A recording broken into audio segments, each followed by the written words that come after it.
Hi, welcome everybody. Thanks so much for joining us for this latest Rootwurks webinar, How You Can Prevent Food Safety Recalls. My name is Ben Hartman. I'm the content manager here at Rootwurks, and I'll be your host for this webinar today. So as you all know, in the food industry, a product safety recall can cost a company millions of dollars, as well as a lot of damage to the company's reputation potentially, which can also be pretty hard to repair.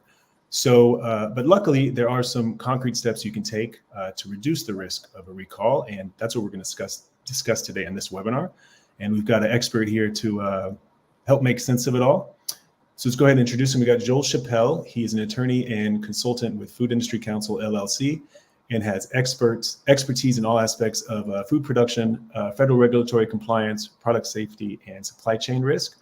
He's also a U.S. Army veteran and has worked for several of the country's largest food companies, helping them navigate all types of complex issues like the stuff we're going to talk about today. So Joel, thanks for being here today. Thank you, Ben. I really appreciate the opportunity. It's always great to speak with you. And likewise, I appreciate Rootwurks hosting these webinars. I think it's great throughout the food industry, the way everybody kind of works together to ensure the safety of consumers and the safety of our products as well. So thank you. Yeah, absolutely. And it's definitely something that's in everybody's interest, to get right. So you mentioned one of those first 5 steps you mentioned was supplier management and auditing. When we hear auditing, one of the things we have at the Rootwurks LXP, that's our platform for training and compliance and education. We have an internal audits feature that helps companies like audit themselves before they get audited down the road and see how prepared they are. But when you say supplier management and auditing, what does that entail for a company? Well, I guess I would say, first of all of these sort of 5 points are integrative, right? They all work together to collectively bolster the protections that we as companies have against recalls. And specifically to answer your question, as we all know, our ability to ensure the safety and quality of our products hinges in large part on what our suppliers are sending us. And so, from a food production standpoint, the very first sort of firewall that we can put in place is ensuring we select quality suppliers. And that's ultimately a management process. It includes assessing their certifications, inspecting their facilities, preferably in person, carefully evaluating their processes, procedures, and also past performance.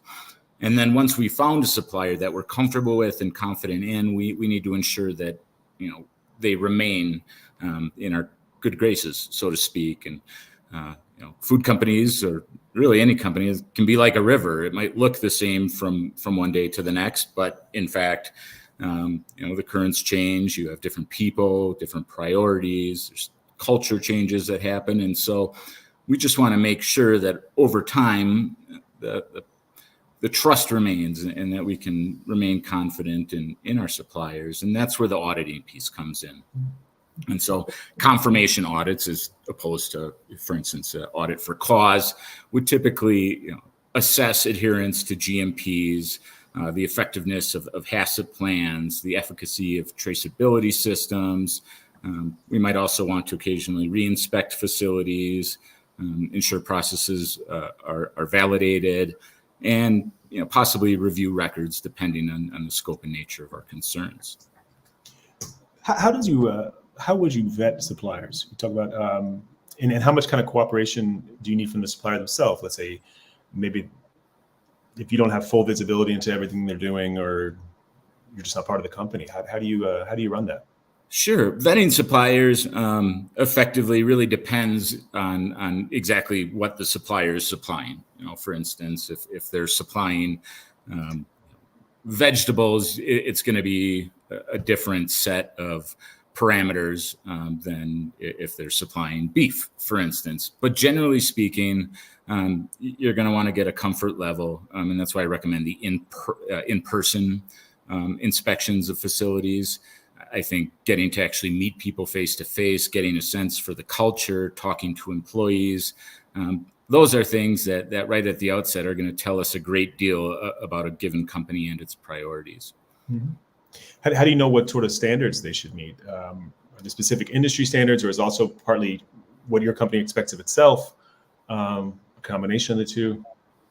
A combination of the two, certainly, and then also regulatory, right? And sort of, I guess the regulatory context is probably the broadest. We want to make sure that we have confidence that they are complying with any applicable regulations as regards whatever it is that they're producing.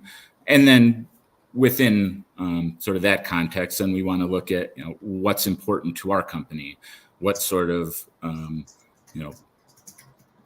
I guess, struggling to find the word here, but basically what guidelines do we want to set for our suppliers in order to get that comfort level with them, right? That could be, cultural, it could be certain testing protocols, that may not be required by the regulations, but we may want them as it pertains to our products, that sort of thing. And does that get more difficult sort of the longer the supply chain is, or the more, the more points you have within it? I would say the more risks, certainly, the more complicated it can get. Some products are relatively low risk, and there's relatively few sort of critical control points that can give us the confidence that we need that we're being supplied a safe product. Again, the food industry is just so diverse in the range of products and risks and hazards that there's definitely no one size fits all solution. And to that point, it's something we should avoid. Pulling a HACCP plan off the internet, may seem to meet all of our parameters when in fact it almost certainly does not, just because every facility is different, every product is different, and it's really important at the front end to evaluate and assess the potential risks, and then ensure that we're controlling them. Absolutely. I think that ties into your the second point in that slide. You're talking about carrying out regular risk assessments and hazard analysis. How does a company do that? How does every individual member of the team know what what to look for? Sure. Again, that goes right, of course, back to risk. And so it generally includes implementing and utilizing effective control measures that foster the ability to proactively identify risks. And that can include potential risks or present risks, right? If we see our microbial levels spiking, that's a present risk that we want to get to the bottom of. Whereas at the front end, we want to consider whether microbial risks are a certain hazard for a given product. In addition,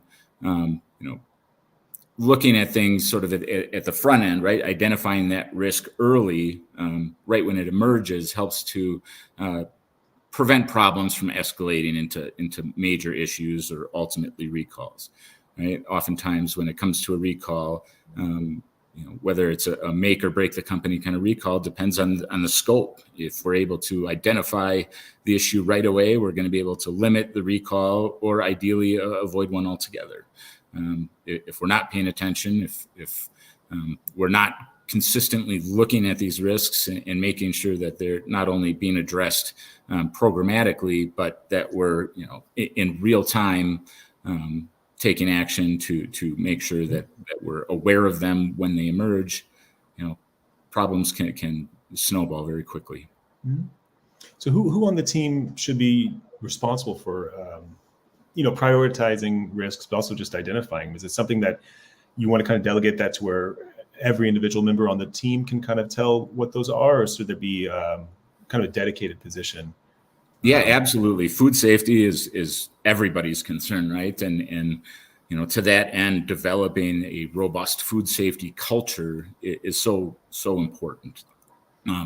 You never know who might see something or who might happen to have an idea that can ultimately reduce risk or prevent future recalls. Mm-hmm. In terms of training for HACCP, everybody needs to be trained on HACCP, and as with other things, it is definitely a company dependent issue, how you train, when you train, and what you train on.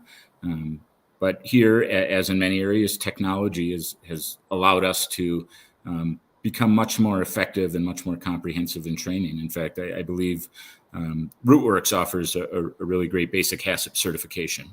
Mm-hmm. And Absolutely. that's, something where, look, it doesn't need to be, taking people offline every week to do, this comprehensive training that may or may not apply. But oftentimes compartmentalizing things so that you can provide effective training to the people who can most benefit from it. And having these technological means, like, a lot of what Rootwurks does, allows us to conduct more effective and more efficient training, and keep the wheels turning, while we're also, making improvements to safety through training. So I think most people are probably familiar with HACCP who are listening, but for those who maybe don't, I guess a quick overview, like how do those guidelines help a company, not just preventing food safety recalls specifically, but also just creating a safer workplace in general? How does it help? Well, HACCP was originally developed by NASA to keep the astronauts safe while in space. And basically the premise is, look, let's look at what we're doing. And rather than just throw the kitchen sink, let's take a moment to identify the specific risks that are applicable to this given product, right? And then develop a control point where we can either mitigate or eliminate that risk, right? And so, overall, it improves efficiency while allowing companies to focus on what matters, right? There may be hazards that are applicable to certain foods that aren't applicable to others. And so it doesn't make sense, and it would be inefficient to be focusing on hazards that just, may not exist in your particular process or environment or with your product. And so, in short, what it is it's sort of applying the scientific method to say, how can we most efficiently and effectively identify and mitigate the risks that we, as a specific company or given a specific product, are facing. Mm-hmm. Yeah, absolutely. There was another thing you mentioned in the slide talking about quality control, which can be a very big thing, a big issue. I guess just more specifically, how does a company carry that out? What does it entail? Oh, sure. It would entail establishing, for instance, comprehensive quality management systems. And these include standard operating procedures for every step of the production process. They should encompass, if you're doing testing of raw materials, the testing, looking at finished products for contaminants, allergens. We see a lot of recalls for undeclared allergens.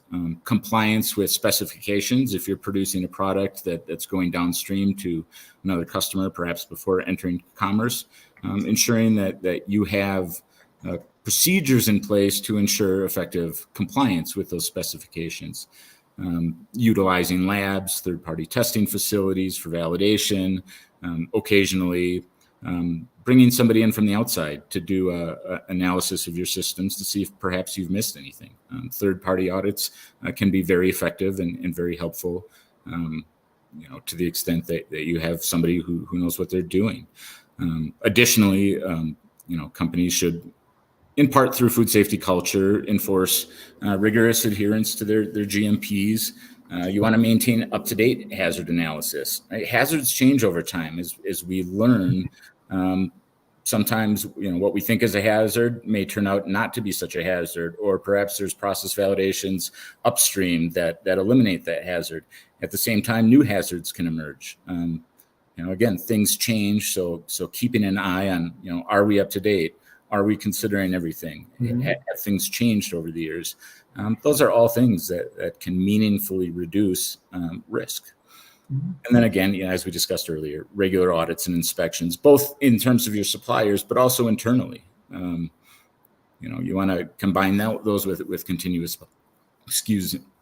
continuous monitoring, and these collectively sort of create a feedback loop that ensures that your quality measures are effective, and that if there are any deviations, that they're promptly addressed with corrective actions.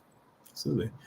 Incidentally, before we continue, if you were watching on LinkedIn, the first 10 minutes we had some technical difficulties, but all this will be available on demand, and we're also gonna put all this presentation and send it out and a follow up to everybody who joined, so you can access these tips and pointers at any time down the road. you mentioned something here, and I think it ties back to what we're talking about with vetting suppliers and whatnot. But you're saying it's really important to make sure that also the suppliers are doing their quality assurance. And then is that just a matter of like, wanting to see the receipts, wanting to see that they carried it out? Yes, that's certainly part of it. We recommend, and I think we'll talk about this a little bit later, but in developing your agreements with your supplier, to make sure that you're laying out there the expectations, both in terms of what you're expecting from them and what they can expect from you. And so, you're again going to be continually confirming that your suppliers are doing the right thing. And to do that, that can also include just, sharing data, right? Working together.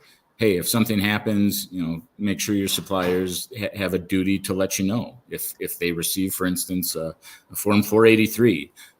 That's something that as a company, I want to be notified of right away. So regardless of what the outcome of the 483 is, I want to make sure that I have the means to go in and confirm for myself that whatever issues are contained in the 483 are adequately addressed, and that we can continue using that supplier and trusting that they're sending us good product. Mm-hmm. Yeah, absolutely. I mean, it seems quite crucial to the whole process. In terms of quality assurance, but also these measures, not just in terms of the product quality, how do they make things just safer in general? If you're making sure to put a lot of effort into quality and all these things, it also, it overlaps into making the whole workplace safer and everybody else safer. Would you agree? I do agree. And focusing on safety, it can be a pain in certain circumstances. And I know we've all sat through, god-awful training that really had no applicability and that 1990s or 1980s VHS. And Right. That's not really the sort of safety we're talking about. The safety we're talking about here is basically at the root, again, a strong food safety culture. And it's crucial to have that food safety culture because it ensures that every individual within the company, from the executive suite on down to the frontline workers, is prioritizing and taking responsibility for food safety in their daily activities. And what we find is that a good food safety culture actually fosters sort of a proactive approach to identifying and mitigating risks, but that in turn leads to better regulatory outcomes, better adherence to safety protocols. It encourages open communication, top to bottom, about potential issues, and it ultimately reduces the risk of foodborne illness and the risk of recalls, and that in turn enhances trust in your brand and is going to lead to more commercial success. And so, while yes, safety certainly can be expensive, and it can sometimes take us away from our day-to-day duties, we have found almost without exception that it ultimately leads to better commercial success. And to sort of kill two birds with one stone, right? We can ensure that our products are safe, our consumers are happy and feeding their families with products that are going to keep them healthy, while also enjoying the fruits of our labor, right? The commercial success. And so there too, you see, it's this whole integrative approach. Yeah, I was trying to think of a metaphor. I was picturing like a tide rising all the ships together, Yeah, that's a great analogy. At the same time, a very safe tide. We talked about a little bit ago about employee training, and you're saying obviously you don't want it doesn't have to be every day. And also, I assume you don't want it to be like in junior high where they roll in the TV on the wheel thing and they make you sit there and they turn out the lights. How important is this training, and I guess how often should it be refreshed? It's hugely important. It's hugely important for the results. It's also hugely important in terms of when an issue does arrive, and if ultimately, as it typically does, ends up in litigation, demonstrating that you were careful about implementing effective training can oftentimes significantly mitigate your exposure. Beyond that, to your point about high school enrolling in the TV, technology allows us to do so much more now, and to look once again to Rootwurks. You guys have a lot of great training modules. They're specific. They're narrowly tailored to what the important lessons are. And so again, we're not going to have 40 employees in a classroom, half asleep in the dark watching a video that doesn't really address any issues that are pertinent to their day-to-day work. Using these training modules, they're can be done over time at the times that are best for whether it's individual or small groups. And here too, we're seeing food become safer because of technologies such as the one that Rootwurks use. They're more effective, and it's really exciting, the technology aspects of safety all across the board. And we've got the webinar coming up on AI, and that's going to be a fascinating discussion as well. But ultimately, what it allows us to do is again more efficiently and more effectively ensure that our products are safe. And well, I couldn't agree more, obviously, but no, objectively, absolutely. And that's in August, by the way, that we're doing one about food safety and AI, how that's going to affect food safety in the industry moving forward, like it's going to affect so many things in our lives. But definitely agree with everything you're saying about it in terms of it's not just having the right cadence for the trading, but also it's the right technology and the right style. I mean, you don't want to somebody feeling like they're in a defensive driving course in the 80s, which checks off the box for you, but it's not necessarily going to keep you awake or actually listening. And another thing is just the ability to record and document it. Having, for instance, with the Rootwurks modules, it's very easy to go back and say, yeah, here, I can show you every single employee that's done this training. You can see that it's been completed. You understand what the training is. It's not just, a form with 30 signatures on it that gets stuck in a file somewhere and ultimately doesn't do anybody any good. Yeah. If it's like where it's just not going to be collecting dust out there. Instantly, if anybody's watching has a question that you'd like to ask Joel, feel free. We can always pivot and answer any of those. I think a term that we write about a lot, we talk about a lot too, is food safety culture. And some people might think that's a kind of broad or maybe even a vague sort of concept. What does it mean when you have a culture of safety, or one where that's just part of the daily culture at work? Yeah. So, in its simplest form, it's just saying that, look, safety is a priority for everybody here. It's not the job of QA exclusively. It's not the job of sanitation exclusively.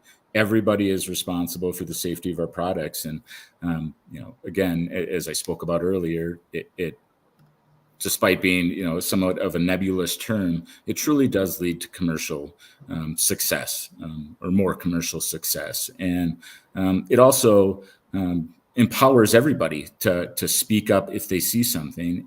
And you never know that one thing that somebody comments on, somebody might, now feel empowered to bring up could really be, the difference between a recall or not a recall, or even potentially somebody getting sick or not getting sick. And none of us, ever want to get a call from CDC saying, hey, we've identified your company as the likely source of an outbreak, that killed a child.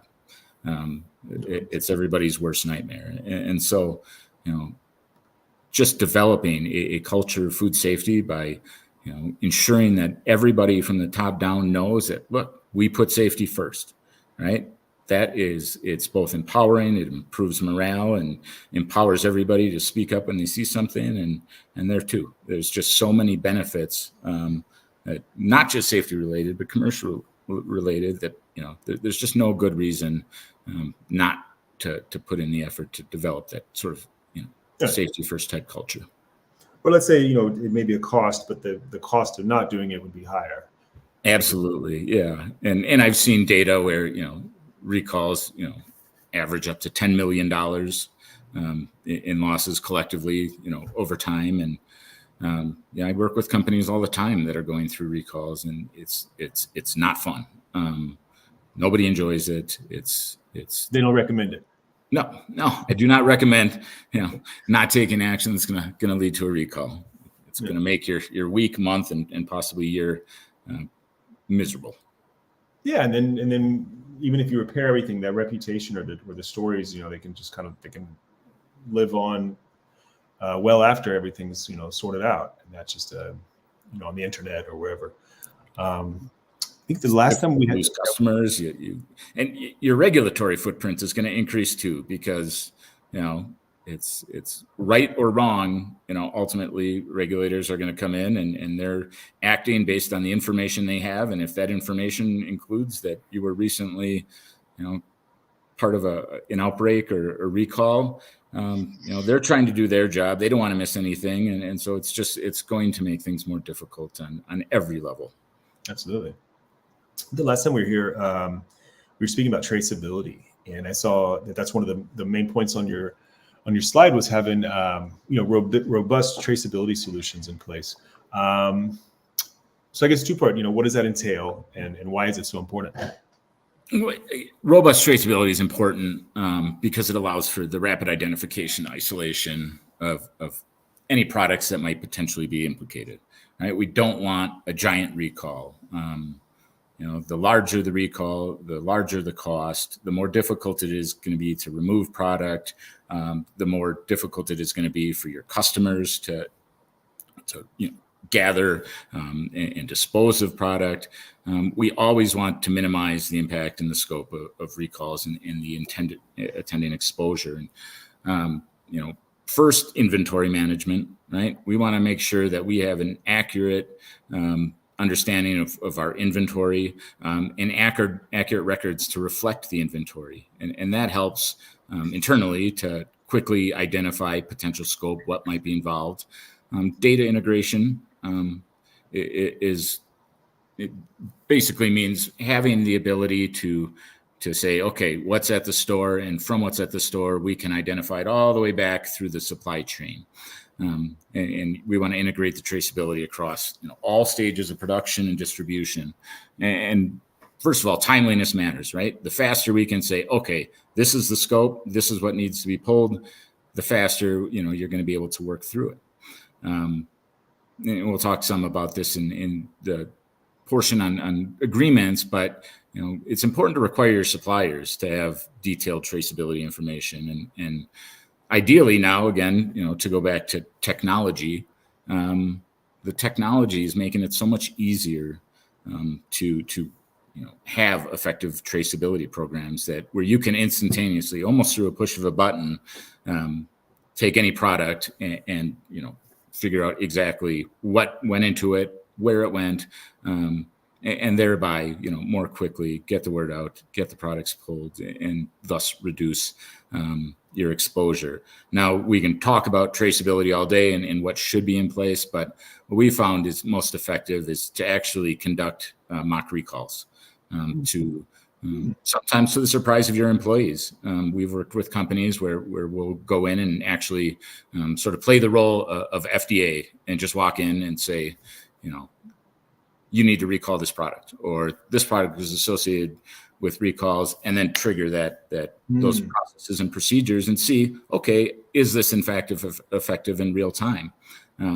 These exercises can be kind of fun, but they're also very educational, and they help us to identify today things that we're not going to want to be trying to figure out in the midst of a crisis. And so, and then ultimately, if you can get your suppliers in on the mock recalls, it's even more effective and even more helpful. And again, speaking to integration, helps us to sort of integrate our suppliers, and they don't certainly want to be involved in a recall either. Oftentimes our agreements will put liability for any issues on these products back to them, and so it behooves them as well to ensure that we're able to quickly and readily identify and isolate any potentially problematic products. Mm-hmm. Have you ever encountered there may be companies, they do a really great job in terms of working on preventing recalls, but maybe they don't have a good plan in place for how to mitigate the damage if one somehow still happens? Where it's like you thought a great deal about the first step, but not the second half, right? Is that something that you've seen? Yeah, absolutely. And there's often a sort of sense that, well, it can't happen here, or oh, that's not something we have to worry about because of such and such, whatever that may be. And the reality is there's no way to avoid recalls. Food is complicated. We're taking products either out of the ground oftentimes, or harvesting live animals, and microbiologically, the world is a messy place.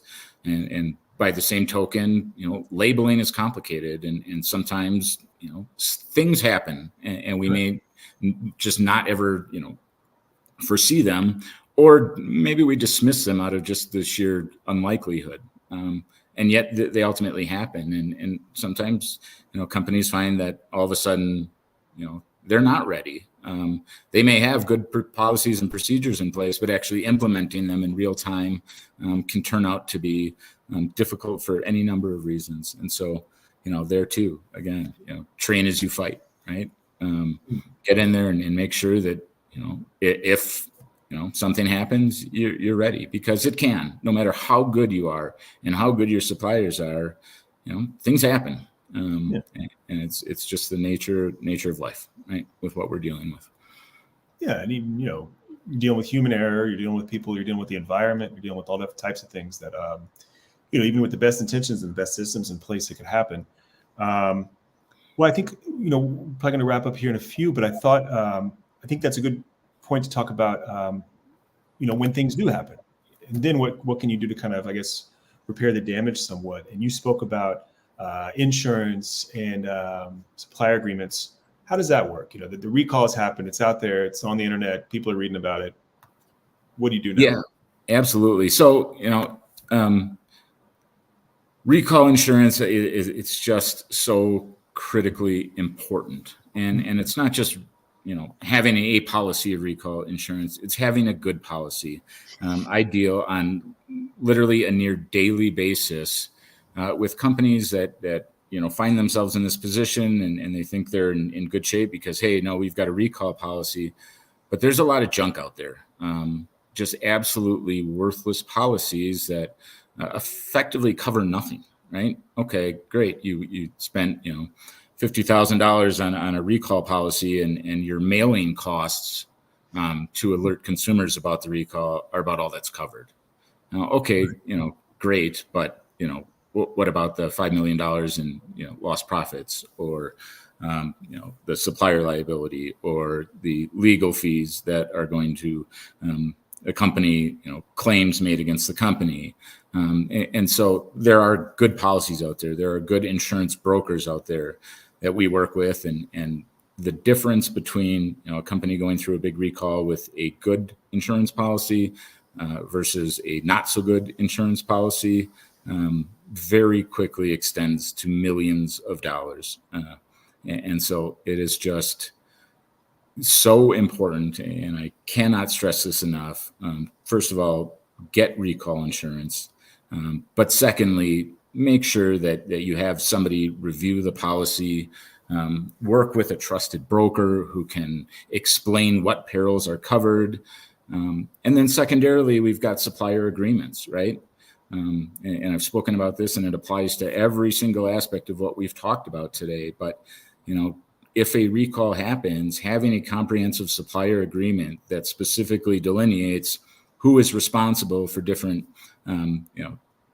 types of failures can, there too, make the difference sometimes in whether a company is able to continue to survive, right? Mm-hmm. And most companies are more than willing to enter into an agreement, and it's best, no matter what, to have it written down so everybody knows what their responsibilities are at the outset, right? And they should include detailed quality standards, specifications, testing requirements, and perhaps most importantly, indemnification clauses, so that suppliers can be held accountable if indeed they supply you with contaminated product.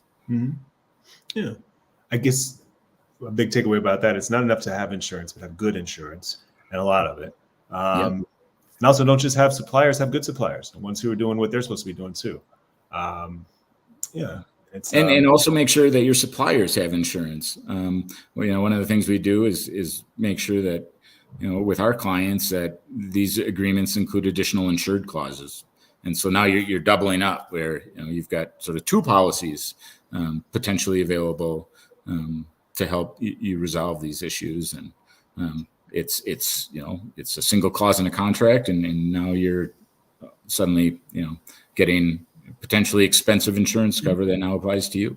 And so preparing for what may happen, and thinking through carefully what are the risks, what are the potential losses that we might face, and then narrowly tailoring your agreements and your recall insurance to those things can again just make such a big difference, and oftentimes makes the difference between whether the company is able to continue on and ultimately recover versus having to fold. Yeah, definitely. I guess it's like that saying, insurance is expensive, but not having it's more expensive. Something of that nature, It's it's exactly right. Yeah, it's tough to pay the premiums until all of a sudden you have a claim, and the premiums can suddenly double by comparison. Yeah. Again, provided you've got coverage that actually is going to help you out. Mm-hmm. Well, I hope we didn't scare everybody too much. Just a little bit, but not too much. The good news is there are a lot of steps clearly that you can take to reduce some of these risks. And if they do happen, there are some safeguards you can put into place ahead of time. Again, all of these takeaways, all these tips we're gonna send out in this slide to everybody who watched in an email in about a week. And in the meantime, if you'd like to learn more about what we're doing at Rootwurks and learning experience platform, our big platform for safety and education and training and compliance, it covers a whole lot of stuff we were talking about here today. From our HACCP course online that we offer to the internal audits, we also do a lot with record keeping, and really just what we talked about a lot here today about employee education and our learning modules. That are engaging and interactive, and can really help get that safety culture that's so important for your team. So definitely come check us out. And if you'd like to learn more about Joel and the Food Industry Counsel, definitely reach out to them. Joel said he's available here anytime for consultation. And is there anything you'd like to tell people before we sign out? Yeah. To this point, again, feel free to shoot me an email or give me a phone call. I'm happy to chat with you for 30 minutes. If you do reach out, I don't want any sort of specific information about, what may be going on with you, just because, absent an actual attorney-client relationship, I'm not necessarily able to protect that information. But like any of these topics, we could probably spend an entire day talking about. And I'm sure many of you have questions about how you might best implement or adopt some of these measures. Feel free to give me a call. I'm happy to talk with you. We kind of view ourselves as a book on the shelf. We're there for your reference when you need us. And again, I'm more than happy to schedule a 30-minute call with anybody. We can talk about whatever you want during the call. But ultimately, I just want to be here for all of you and help play my part in making sure that we're operating safely and ideally that you never have to call me in a crisis situation. Yeah, definitely. Well, yeah, we recommend definitely reaching out. Excel, definitely a great guy to talk to, as you've seen today. So and stay tuned. Be on the lookout for in August. We're going to have that webinar on AI and food safety. And if you want to check out the LXP and get a demo, you can check it out on the Rootwurks website, also our blog where we cover all types of issues in food safety, and also the workshop where you can find a lot of these education resources and the HACCP course and a lot of other stuff, just a la carte e-commerce on that site. So once again, thanks everybody for joining us, and be safe out there. I strongly recommend checking it out, guys. Rootwurks has got some really cool stuff, and go take a look. It's really fascinating what they're doing, and recommending this purely out of my heart. I'm not getting any kickbacks from Ben, so Absolutely not. most certainly go check it out. It's really cool. Yeah, even just to see what sort of capabilities they have. So thank you, everybody, and I look forward to hopefully chatting with some of you in the future. Yeah. Thanks, guys, and thanks, Joel. Thank you. Yeah.